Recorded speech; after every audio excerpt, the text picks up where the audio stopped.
esta es una clase importante en el curso de epidemiología, dado que sabemos que la epidemiología se conoce como la ciencia de las mediciones. ¿Qué significa eso? Que la epidemiología es una ciencia que genera las evidencias que apoyan todas las decisiones. Yo digo todas las decisiones porque en realidad si queremos tomar decisiones acertadas, ¿no? Efectivas, si no nos basamos en evidencias válidas, definitivamente esas decisiones van a ser equivocadas, ¿no? Entonces, por eso la trascendencia de esta clase para entender cómo es que se maneja la información en epidemiología, ¿no? Entonces ya han visto ustedes la clase de medidas epidemiológicas, indicadores epidemiológicos, y ahora lo importante es cuándo vamos a validar estas medidas o estos indicadores, ¿no? Para que entendamos un poco mejor, vamos a recordar un poco lo que son las mediciones epidemiológicas, ¿no? Y algunos conceptos clave, ¿no? Primero, ¿a qué llamamos medición? ¿No? Medición es cualquier proceso que nosotros utilizamos, ¿no? Para tratar de representar, ¿no? Todo aquello que lo vemos en la práctica con un concepto abstracto, ¿no? O con un simbolismo, ¿no? Eh, ¿A qué se refiere lo que vemos en la práctica, lo que se llama la experiencia empírica, ¿no? Lo que nosotros día a día enfrentamos, ¿no? Entonces tenemos la necesidad de comunicarlo, ¿no? Si no pudiéramos representarlo de manera abstracta a eso que vemos en la práctica, entonces no vamos a poder comunicarlo, ¿no? Entonces, las medidas epidemiológicas lo que hacen es vincular con esos conceptos abstractos aquello que lo vemos día a día en nuestra experiencia, ¿no? Y de esa manera nos facilita la comunicación. Lo importante es que estas representaciones deben tener cierta validez, porque si no son válidos tampoco nos sirven, ¿no? Entonces deben tener una validez y aceptabilidad para que de esa manera, por consenso, ya podamos manejar esos mismos términos y poder comunicarnos, ¿no? Entonces, ¿qué significa medir, no?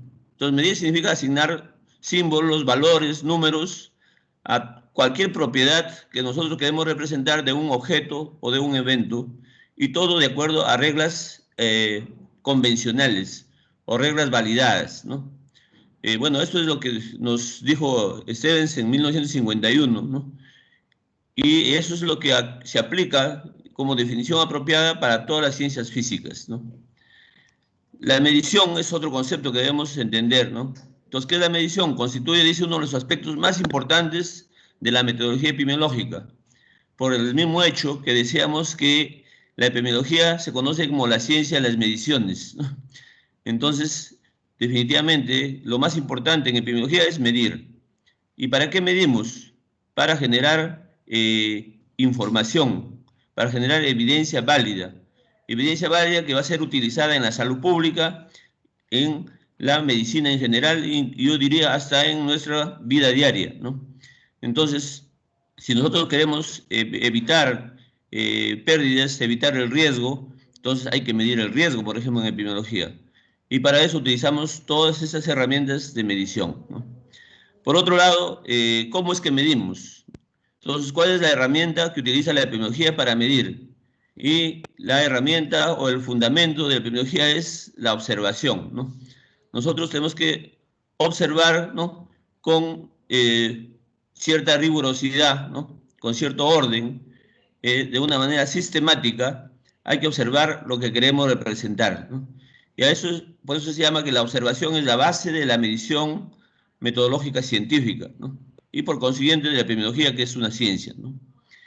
Entonces, otra cosa importante es qué es lo que nosotros medimos, cuál es la población objetivo de la epidemiología. Y ahí vemos que su objeto de estudio de la epidemiología es la población, ¿no? ¿Y qué significa que sea su objeto de estudio la población? Que si bien es cierto, nosotros podemos estudiar personas, individuos, pero siempre lo vamos a hacer en connotación poblacional, porque le interesa a la epidemiología es generar información para reducir los riesgos a nivel poblacional, no específicamente a nivel individual, ¿no? Lo hacemos también a nivel individual, pero con el contexto poblacional, ¿no? Entonces, para realizar la medición en epidemiología utilizamos la observación, ¿no? Y para eso es necesario seguir 3 momentos o 3 etapas, ¿no? Entonces, toda medición en epidemiología tiene 3 etapas principales. La primera etapa consiste en clasificar a los objetos de estudio de acuerdo a la presencia o ausencia de un atributo de estudio. Y a eso le llamamos nosotros variable, ¿no? Ustedes ya han estudiado probablemente lo que son las variables, ¿no? Entonces, las variables son las características, ¿no?, que vamos a estudiar en los objetos o fenómenos de la salud pública con la finalidad de poder darles una valoración y según eso poder generar información, ¿no? Entonces, de las variables recogemos datos. Esos datos los convertimos en información. Y esa información, una vez validada, sirve para tomar decisiones, ¿no? La segunda etapa es establecer la relación entre objeto y la presentación del atributo en términos de intensidad, ¿no? O sea, darle una valoración a ese objeto real, ¿no? Darle un concepto o valor abstracto con el cual le vamos a generar la información que necesitamos, ¿no? Entonces, se valora la necesidad para ordenarlos de acuerdo a su grado dentro de lo que posean o no posean el atributo. Y de ahí vamos a tener las diferentes categorías, ¿no?, de variables, ¿no? Luego tenemos, en la etapa final, se lleva a medir la intensidad del atributo con una escala o con un instrumento que ya previamente ha sido validado, ¿no? Es decir, se establece la diferencia cuantitativa o cualitativa entre cada una de los elementos estudiados o individuos estudiados, ¿no? Y según eso vamos a nosotros a caracterizar, contextualizar, ¿no?, y estratificar a los datos obtenidos, ¿no? Entonces, recordando que es una variable, decíamos, es cualquier característica, cualidad, propiedad que tiene un objeto, un fenómeno o un hecho y que tiene la capacidad de poder variar o adquirir distintos valores y que es susceptible de ser percibida, medida y evaluada, ¿no? Entonces, lo que nosotros medimos son esas variables, ¿no? ¿Cómo clasificamos a las variables, ¿no? Entonces, hay varios criterios para clasificar, ¿no? Los más importantes son 5 criterios que utilizamos en epidemiología. El primer criterio es de acuerdo a su ubicación. Y cuando hablamos de ubicación nos vamos a referir específicamente a la ubicación en la tríada epidemiológica, ¿no? Entonces, acuérdense, la tríada epidemiológica es tiempo, espacio, persona. A veces lo confundimos con la tríada ecológica, que es agente, huésped, ambiente, ¿no? Entonces, las dos tríadas son importantes en la salud pública y en la epidemiología. La tríada epidemiológica que nos permite describir, caracterizar, contextualizar. La tríada ecológica que nos permite ubicar los factores de riesgo, ¿no? Entonces, con las dos nosotros intervenimos cualquier fenómeno, cualquier problema de salud, ¿no? El segundo criterio de clasificación es de acuerdo a su naturaleza. ¿Cómo se clasifican las variables? De acuerdo a su naturaleza. Tercer criterio, según la relación que existen entre ellas, específicamente cuando vamos a hacer un análisis, ¿no? Vamos a hablar de variable independiente, dependiente, según cómo intervengan en una investigación y según la escala de medición, ¿no? Entonces, de acuerdo a la ubicación de variables, decíamos, lo ubicamos en la tríada epidemiológica. Entonces, variables según el tiempo, que nos permite ubicar los comportamientos del problema o de la situación o del fenómeno en el tiempo. Con eso podemos determinar tendencias seculares, que son tiempo en décadas, años, meses, tendencias cíclicas o estacionales, lo que sucede durante un año. Luego tenemos las variables según el lugar, ¿no? Que nos permiten ubicar a los fenómenos geográficamente, de acuerdo a límites, ya sean naturales o límites políticos. Por ejemplo, en salud hay límites asignados al primer nivel de atención, hasta el segundo nivel, ¿no? Porque hasta los hospitales 2.1 pueden tener población de referencia. El hospital 2.2 para adelante, 3.1, 3.2, ya no tienen población de referencia, son establecimientos referenciales. ¿Qué significa? Que van a recibir la demanda de aquellos establecimientos que por su categoría de atención tienen que referir aquello que no pueden resolver. También tenemos la otra ubicación, la variable de persona, ¿no? Es cómo vamos a ubicar las variables para caracterizar a los individuos, ¿no? O a las personas. Y lo vamos a hacer según edad, según sexo, estado civil, ocupación, grupo socioeconómico, etc. Dependiendo de los objetivos que tengamos nosotros en una investigación. Y a eso le llamamos variables demográficas, ¿no? Sabemos que la demografía es ciencia que estudia a la población, ¿no? Entonces, según su naturaleza, las variables se clasifican en cualitativas y cuantitativas, ¿no? Entonces, cualitativas son aquellas que van a representar características, cualidades, ¿no? Y hay dos tipos de cualidades, ¿no? Hay cualidades que son nominales y hay cualidades que son ordinales, ¿no? Las cualidades nominales, fundamentalmente, son aquellas que me permiten identificar, que me permiten nombrar, ¿no? Y que no le van a dar ningún grado de valor cuando le atribuimos ese tipo de variable, ¿no? Por ejemplo, nuestro nombre, ¿para qué nos sirve? Para que nos identifiquen, ¿no? O el color de la piel, para poder caracterizar. Entonces, estas son variables nominales. Pero también pueden existir variables ordinales, ¿no?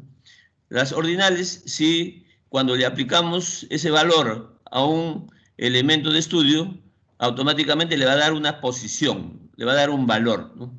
Por ejemplo, si yo digo grado de instrucción y voy a decir secundaria, inmediatamente voy a saber que está por encima de primaria y por debajo de educación superior. Entonces le da un nivel, le da una posición, ¿no?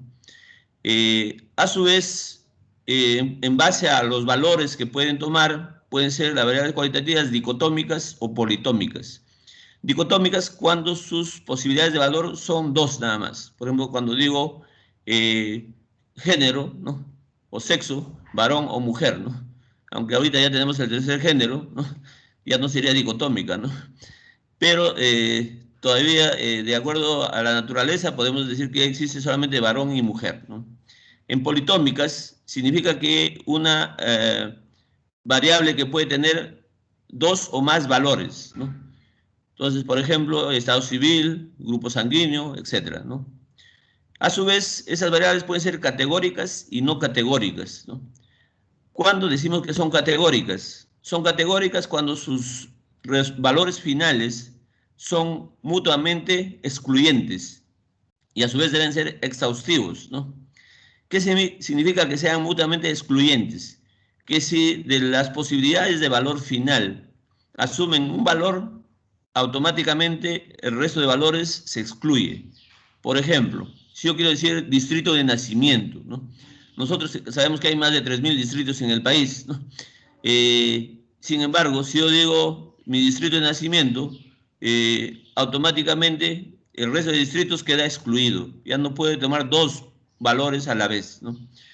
Igual, si yo digo estado civil, solamente puede ser soltero, casado, viudo, divorciado, ¿no?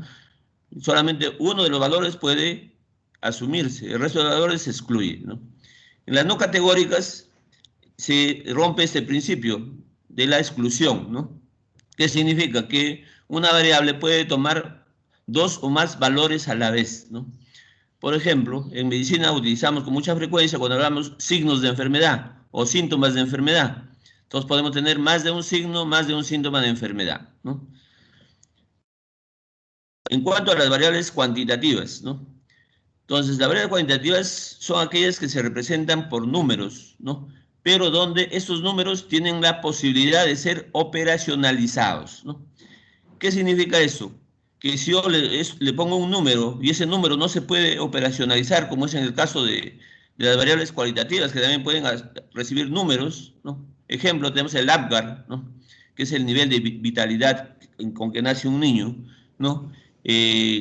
Está valorado con números. Sin embargo, esos números no son operacionalizables. ¿Qué significa? Que no lo puedo dividir, no lo puedo restar, no lo puedo sumar. Simplemente me está dando una característica nada más, ¿no? A diferencia de las cuantitativas, que cuando yo le pongo un número, como es por ejemplo en el caso de la edad En el caso del peso o de la talla, sí le puedo sacar el promedio, sí le puedo dividir, sí le puedo sumar, sí le puedo restar, ¿no? Entonces sí lo puedo operacionalizar matemáticamente, ¿no? Entonces a eso le llamamos variables cuantitativas, ¿no? Estas a su vez pueden ser discretas y pueden ser continuas, ¿no? ¿Cuándo se llaman discretas? Son aquellas variables cuantitativas que solamente pueden aceptar valores enteros en la vida real, ¿no? Entonces, ¿qué significa? Que no puede existir valores fraccionados. Por ejemplo, si yo digo número de hijos, no puede haber medio hijo, ¿no? 0.5 hijos no existen. Entonces, por lo tanto, cuando decimos número de hijos, tienen que ser valores enteros. Cuando decimos natalidad, a veces se representan mal la natalidad, dicen 3.1, ¿no? Claro, si yo lo represento como tasa, sí, pero si lo represento como valor absoluto, tengo que ponerlo como número entero, ¿no? Como tasa puede ser porque ya está extendida por un factor de extensión, ¿no? Luego tenemos las continuas, son aquellas que sí pueden ser fraccionadas y admiten fracciones o decimales. Por ejemplo, tenemos el peso, la talla, la temperatura. Entonces yo puedo tener peso 50.8 kilogramos, por ejemplo, ¿no? Según la relación que existe entre las variables, pueden ser variables independientes, variables dependientes, ¿no? Eh, Entonces, la variable independiente generalmente es la variable que genera una consecuencia, ¿no? O que está relacionada con un factor que puede ser un factor protector o puede ser un factor de riesgo, ¿no?